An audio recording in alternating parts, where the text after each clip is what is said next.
আমরা এখন আছি কুয়াকাটা সমুদ্র সৈকত। সামনে বড় সমুদ্র, সমুদ্রের পাড়ে এই যে এখানে তুমি আসবে আমি বলবো, ঠিক আছে? সমুদ্রের পাড়ে এখন আমরা দুপুরে লাঞ্চ করব।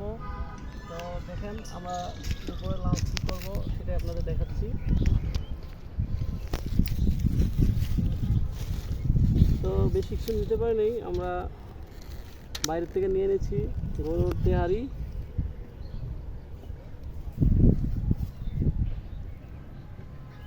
জাস্ট তেহারি, আর নিয়েছি সাদা পানি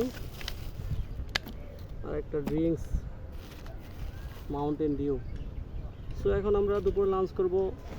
আমরা হাঁটতে হাঁটতে টায়ার্ড, পানি পিপাসা পেয়েছে, ক্ষুধা লেগেছে, তাই আমরা দুপুরে লাঞ্চটা করে তারপর বাকি আমরা দর্শনার্থীর যতগুলো জায়গা আছে ওগুলো ঘুরে ঘুরে দেখব।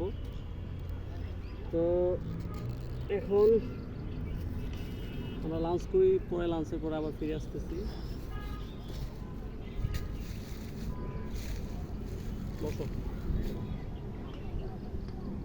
শেষ কর।